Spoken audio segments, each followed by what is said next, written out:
Alright, hello, welcome back to Santa's Gaming. We're here today in the Crucible, and apparently the last episode stopped recording like the last 5 minutes, so we just looked at some lore stuff in the Codex. We read those notes, so I will do that next episode when we continue with the story. But for this episode, we're gonna kill some monsters. Alright, so this is an endless wave mode. You can use it to buy devotion points. We'll get into that once we get a couple here. You could also use it to get experience and gear, and it's pretty good. What we're going to do is up until level 14, you can buy devotion points for only 3 tributes. You earn tributes by defeating waves. After you've defeated 10 waves, if you accept the reward at that point, you get 3 tributes. 3 tributes buys a devotion point. So we're going to do as many 10 wave cycles as we can to get the tribute points that we need. I'm going to go ahead and just show a little bit of the combat so you can see one cycle of it, maybe something like that. And then we'll edit out the rest, but then we'll come back and look at the devotion points. Now let's go and get into this. So we're ready to begin. We need to make sure we have our buff on. And then we're using Kaldor's Tempest, if you remember, to kill things. And we also have a Scandials on to help kill things as well.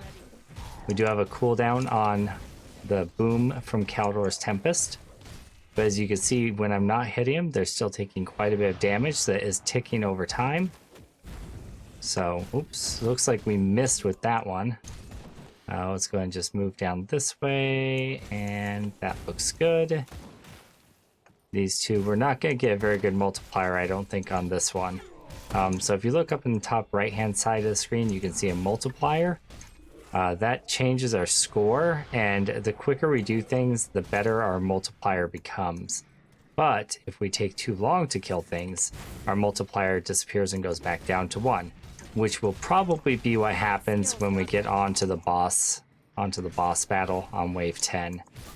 You can buy these little things, they're like towers that give you extra defenses. You can put those on those spots there, and that helps you out a lot with killing things on this game mode. But we didn't have any tributes to buy that stuff with, so that wasn't an option for us this time around. So what we're trying to do is just kind of round them up as much as possible so that we can AoE them.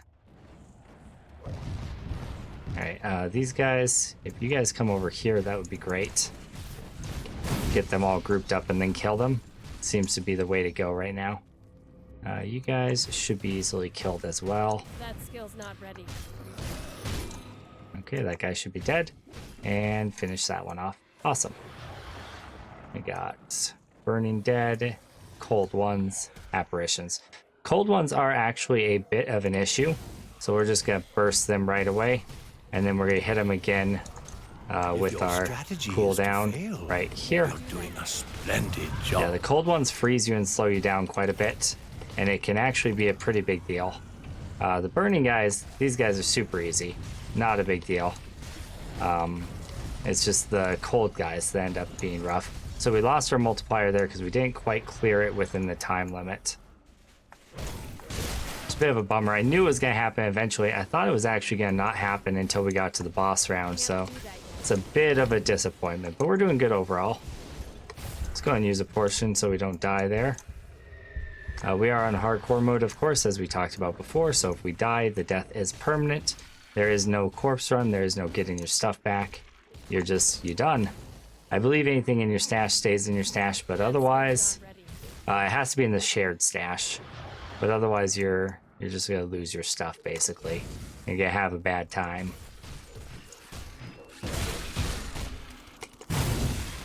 Nice, and we got 2 more. Cool. And this is wave 10, this is the boss wave.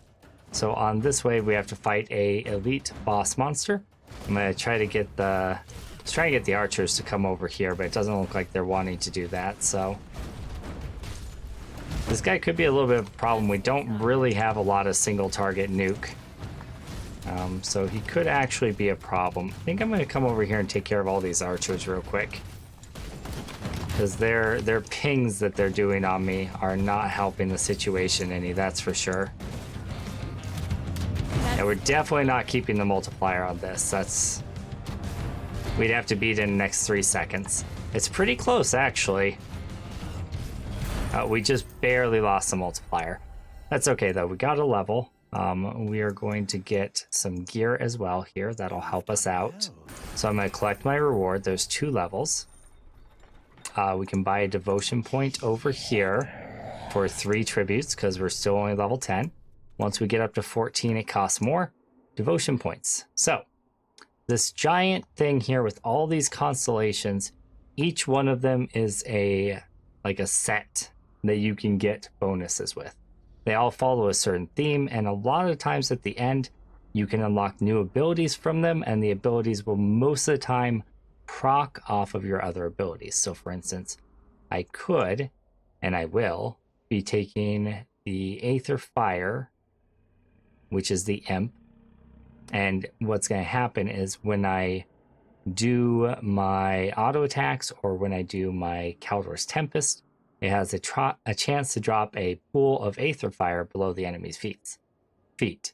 I probably won't do it on the Aether or on the Tempest because the Tempest knocks them out and the pool's static below their feet. So that's probably not the one to do that on. We'll probably do that with the auto attack and just have it have a chance to proc on auto attack or something like that, maybe. But the first thing we are going to do is we're going to take a blue affinity point on the crossroad. It's going to give us 18 defensive ability. And then we're going to work on completing this constellation. So how this works is you have to start at the end that has the bright point, and you have to work to the other end. And once you complete it, you get additional affinity points. That's these things over here. So green is Eldritch, and blue is Primordial. And when I get those two, affinities for completing the Imp. In order to start the Imp, I needed to have 1 blue affinity, which is why we had to put the point at the crossroads. And by completing constellations, you basically unlock other constellations. And out on the very outskirts where things are like super powerful, like this chick right here, it costs tons of affinity to get to, right? But her bonuses are really good depending on the build you're doing. So like for my build, she's going to give me a bunch of Aether damage, which is great, and a bunch of Elemental damage, which is great. And then she would give me an ability, which is also really awesome. So you got to kind of take your time and explore this tree. I'm still learning this part. This is the part Reddit's been helping me with a lot. You apparently, especially in hardcore, need to take a really decent amount of defensive things. And I initially just wanted to look for all the damage. And we're going to start with damage. But we also apparently want to look for things to mitigate spell power, ways to absorb damage, ways to evade attacks, and ways to regenerate life and sustain life. So basically, you got to get your toughness, you got to get your recovery. And a good place to get that is through the devotion tree. That said, we're going to start with damage. So 15% more fire damage and 15% more Aether damage sounds fantastic to me. And we're going to walk up this way. Now we get our reward. Because we successfully completed it, we get all 5 chests. And these chests are going to give us quite a bit of gear, as you can see. So a really good way to get started in the beginning. Look at all that gear. It's like a loot palooza. I'm going to start with the greens, because that's what I usually start with. You know what? Actually, I'm going to apply a filter right now. So my filter, I'm going to not show whites. I'm going to not show ranged weapons, because I don't want to use ranged weapons, really. Although, I guess I could. No, I don't think I want to because I have the Caldor's Tempest. I want to kind of be up in the middle of them, right? So I'm not going to show ranged weapons. I'm going to want to focus on fire and Aether damage are going to be the things I want to focus on more than anything else. I could also focus on physical because the charge is physical for the time being. We're just going to focus on fire and Aether. That sounds good. We also want our masteries to be represented here. Anything with crit damage I'm interested in as well. All right. And that brings down our number of items quite a bit, right? We still have the other items. We can hold Alt to see them, but it's just kind of filtering it down for us so we know what's going to be kind of good for what we're looking for. So we're going to take a second. We're going to pick up those items. We're going to look at what we have. Bleeding, health, offensive ability. Yeah, that's fine. It'd be replacing attack speed, so I'm not 100% sure on that.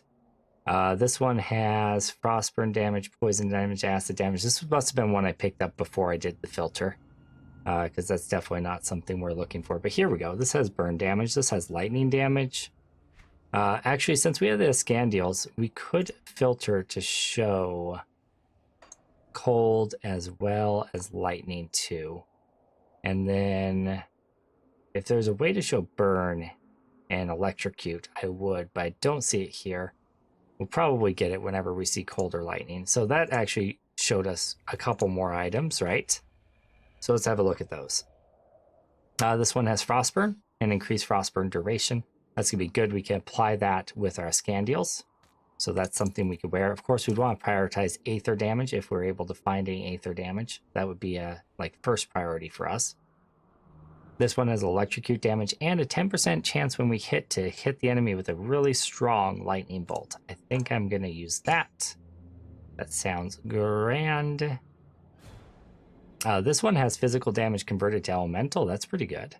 It also has percent elemental damage. We might hold on to that and use that a little bit later. We can't use it just yet. And then we have our shield, which we also can't use just yet because we don't have enough physique. So let's try to fix that by putting a few points into our mastery. Now, this isn't giving us a lot of physique in this class. So let's go ahead and I think this is a good time to bust out our Oathkeeper and pull him into the situation. Let's go ahead and put some points in here. It's going to give us some physique. It's going to unlock our ability to use the Oathkeeper. We're going to boost our fire damage a little bit. And I really want to get down to this Veer's Might. So I'm just going to put mastery points in to try to get down there. And suddenly we can use that shield that we couldn't use before. Beautiful. I think we're going to sell the rest of that. This is player level 12. I'm going to keep that. That's pretty good. And we'll sell the rest of that. So we come over here to our vendor and we get some iron bits to help fuel our adventures. Oops. One of those I wanted to keep. Which one was it? Oh, good. No, I didn't sell the one I wanted to keep. I kept it. I didn't mean to sort the inventory. That ended up making it so I didn't have what I wanted. That we are going to want to equip along with these. I shouldn't have even sorted the inventory. I want to kind of set those things aside so I know that I'm going to keep them. All right. That's fine. And now what we do is we go back over there and we grab any items that are left and we just sell all of this basically. The only exception is if we have a slot that we still have whites in, we'll take something even if it's not perfectly what we want, right? So if we have some chest armor or some leg armor here, which we do, we're definitely going to take that. I'm going to take the offensive and defensive abilities, as well as the lightning resist. That sounds good. We didn't get any legs here, so nothing really there to help us out. We did get a belt. The belt doesn't really do much for us. The cunning's fine, I guess, but it doesn't really help us. Let's go and just sell all of that. And then we start up another round. We rinse and repeat, and we get more devotion points. So I will see you guys when I hit level 14, and then we'll talk about what we're doing with skill points and devotion points at that point. All right, see you guys in a few minutes. Okay, we're back. We hit level 14. We do have 6 tributes set up, so we could buy another devotion point. What we're going to do instead, though, is we're going to buy a tower and kind of show you what the towers do here in the Crucible mode. First, let's talk about what we've done with our setup and our gear. We've gotten like a whole new set of gear, basically. So we have a weapon that when we hit attacks, it'll throw a little circle of elemental damage on the ground, which is pretty awesome. That does scale with our own modifiers. We have a ring that gives us casting speed, so we can spam our Kaldor's Tempest. We took the cooldown off of that. And we also have 15% Aether damage on that, which will be upping the damage of our Kaldor's Tempest and +1 to Kaldor Tempest level on the ring. So it's now rank 3 or 4 instead of rank 2 or 3. Our helmet has 10% to all damage, which is fantastic. Our amulet has 14% elemental damage. Remember, it's fire, lightning, and cold. And then our ring has 19 or 10% Aether, 9% Lightning, along with some offensive ability and some life regen. Our shield has 18% Aether damage, some health, some offensive ability, and some resistances. Our chest, we just have a really crappy chest. We need to replace that. Actually, let's just have a look over here at the vendor and see if there's something we can replace that chest with real quick. There's got to be something. There's got to be something. We haven't found anything that's good for our chest piece yet. It's not looking like there is anything over there. So we have a crappy chest. We got to replace that. Our shoulder gives us 7% Aether damage and 4% physique.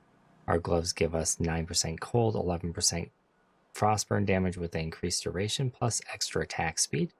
Our pants give us extra physical damage, 15% and 11% Aether.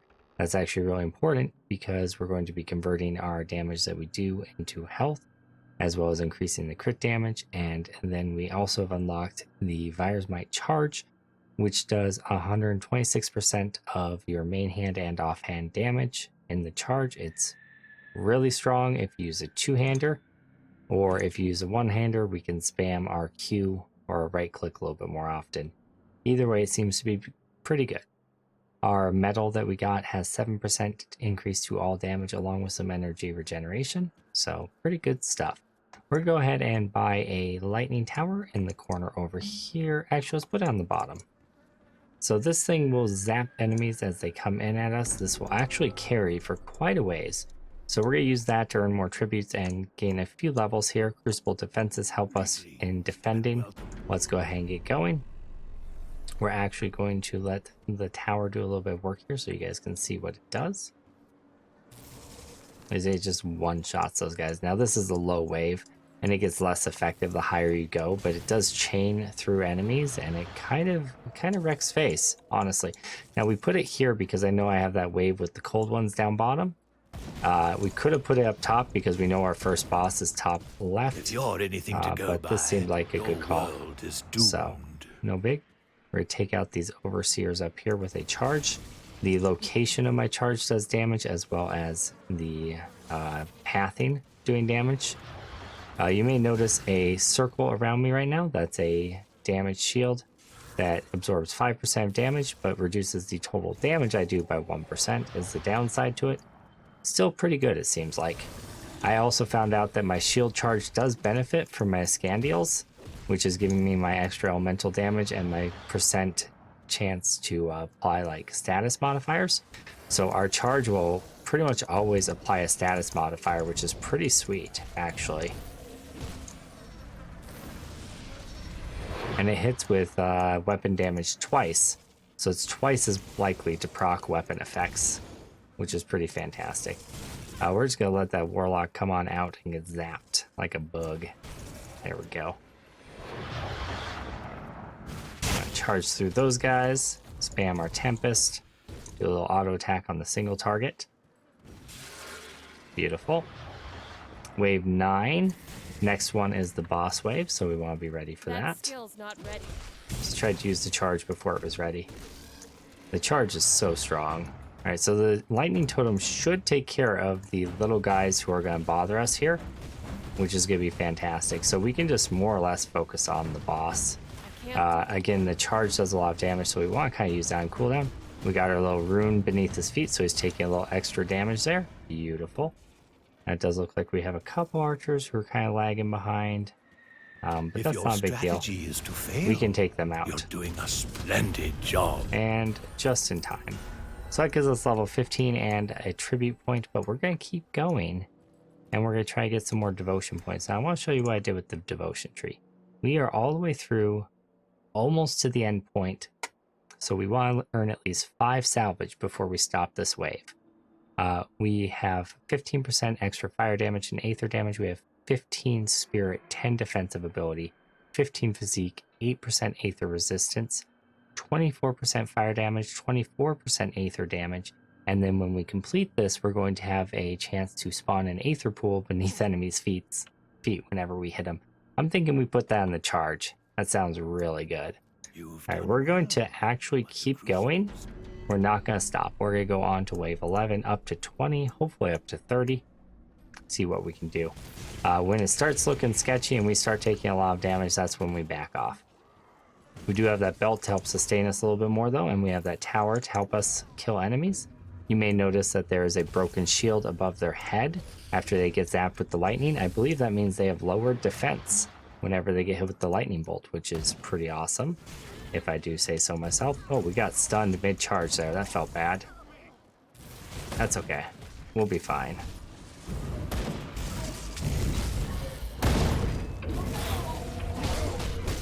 These guys are a little bit beefier.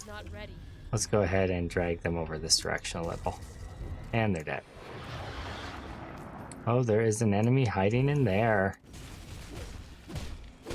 We should be able to kill him before time runs out. That shouldn't be a big deal. It'll be a little bit close, but I think we got it. I can't do that yet. Maybe we got it. Nice. All right.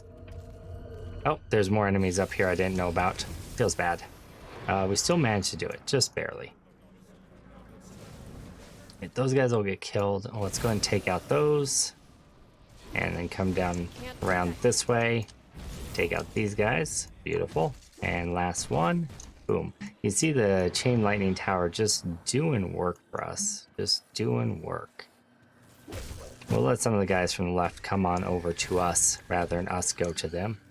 And we'll let the chain lightning take care of the bottom right. Easy. The chain lightning actually almost killed an elite all on its own. That feels pretty good.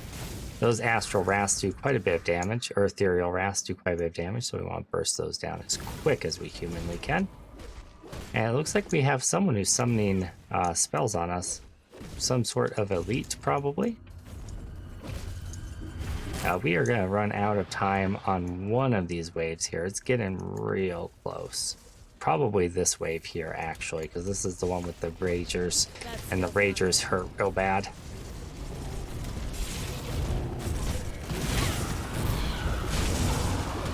We did get lucky and spawned a pool beneath one of their feet, so we actually managed to clear it. I'm actually a little bit surprised there, to be honest. I didn't think we would.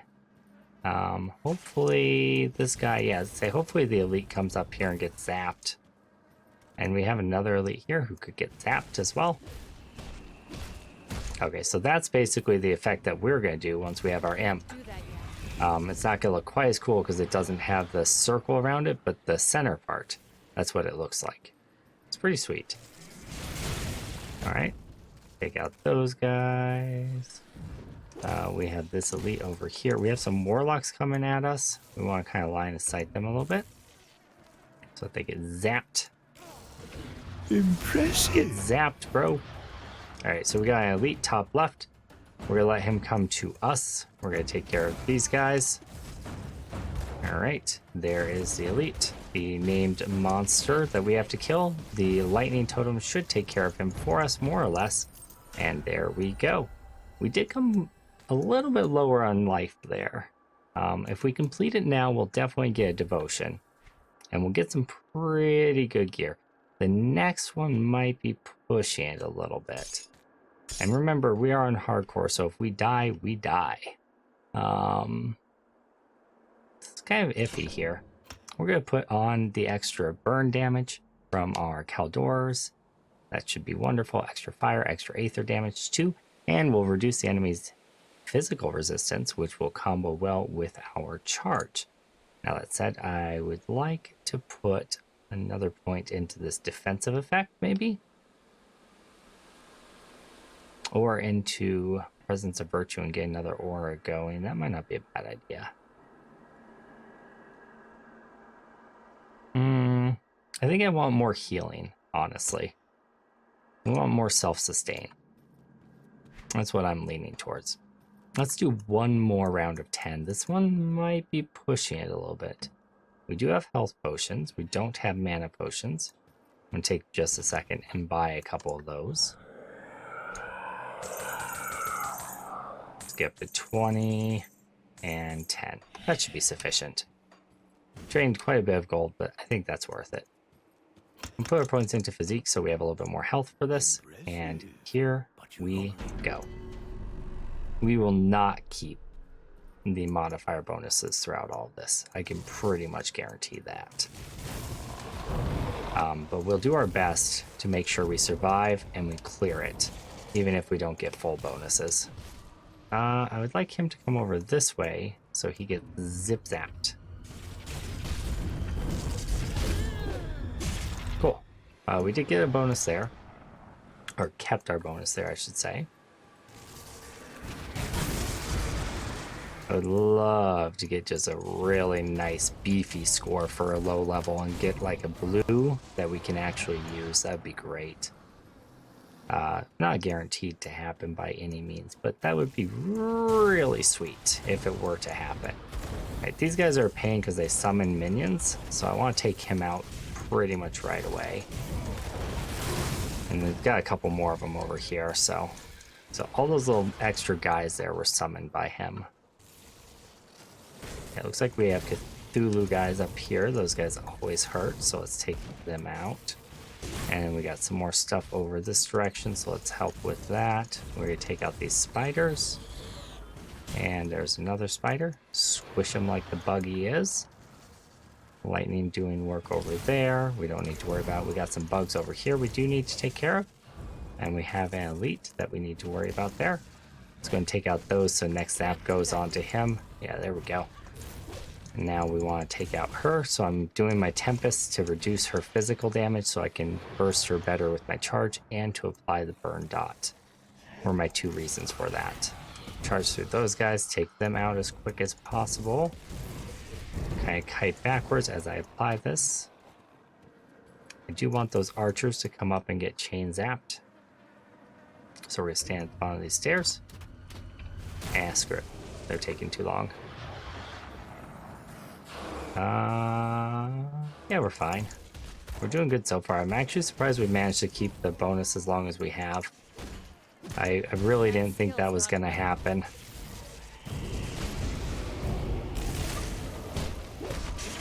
Cool. Maybe I underestimate how strong we are right now and how strong the turret is, more importantly. So we're starting to run out of energy, so we're gonna go and pop an energy potion here. Get some guys coming around to us. We kind of messed up their pathing because we went a little far out there. We might lose our thing right here. Yeah, I'm afraid so. Can't do that yet. Oh, saved it by like a millisecond. Okay, those guys are down. We have a Necromancer up there who's summoning enemies. I do want him to come to me, though, so I'm going to stand kind of over here. He's stopping and resummoning over and over again. Let's just take him out. Okay. And this is wave 30, so this is going to have our big bad boss boy. Charge through as much as I can there and just kind of nuke it down. Looks like we have Zarya the Carver. I don't remember this one, so hopefully it's not too rough. That skill's not ready. Doesn't appear to be too bad. I don't even think we're gonna have to pop a potion, to be honest. I think we'll just be okay with the life we can reach back with our attacks. There we go. Alright, and that gives us level 16 as well as 5 tributes. So we can go ahead and buy our last devotion point. Fantastic. Well, it's not our last devotion point, but our devotion point that is going to allow us to get the Aether Fire on the Virus Might charge. Beautiful. Beautiful. Let's go ahead and finish this as well. I want to collect my reward. Gives me 2 more. So we'll have those banked and ready for next time. And we gained a full level and a half there because we leveled right at the end. So a level and a half there. Pretty good. We have extra chest this time. That's wonderful. Let's see if we can get something good here. We did get a blue. It is Blood Seal, and then we have Guardsman Spalders. So we have 2 blues here. Nice.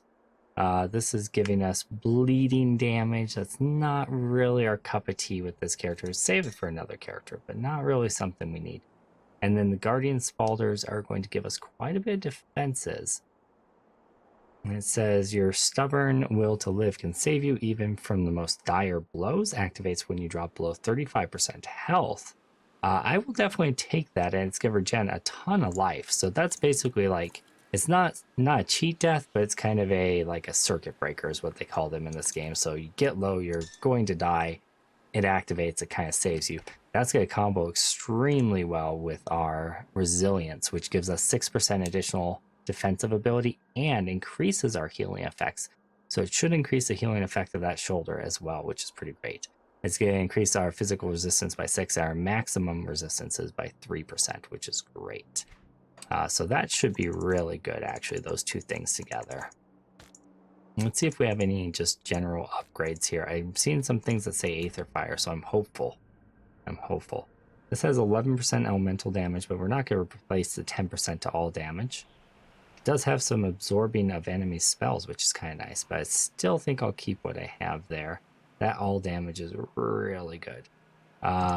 This can be a two-hander. I'll show you what happens when we charge things with a two-hander, because it's kind of fun. I'll show you that. And yeah, other than that, I think we sell the rest of that. No chest. Oops, game paused. Didn't mean to do that. No chest piece there, but we do have a whole lot of things to sell. So I'm going to sell those things, then I'm going to meet you in the regular game just to show you what it looks like when you charge with a two-hander. The kind of damage it does is absolute ludicrous. And then that'll probably be it for this episode. So we'll see you in just a minute. Okay guys, we picked up all the things, and I want to just kind of show you a couple things here. First, if we're charging an enemy, right, with a one-handed weapon, we're going to hit it for 196, and then that's the Aether Pool that spawns underneath their feet. It ticks for some more damage. If we use a two-handed damage, we go from 196 to 323, and then the tick for the Aether Pool is also higher. And then if we go back into our one-handed again, remember that was around 196 as a baseline. I missed that time. Skillful. 239, so in the 180 to 240 range, right?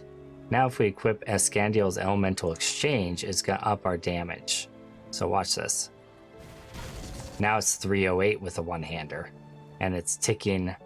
The dot effect from the Escandiels does apply with the charge, like every time. That circle on the ground is the rune from this one-handed weapon.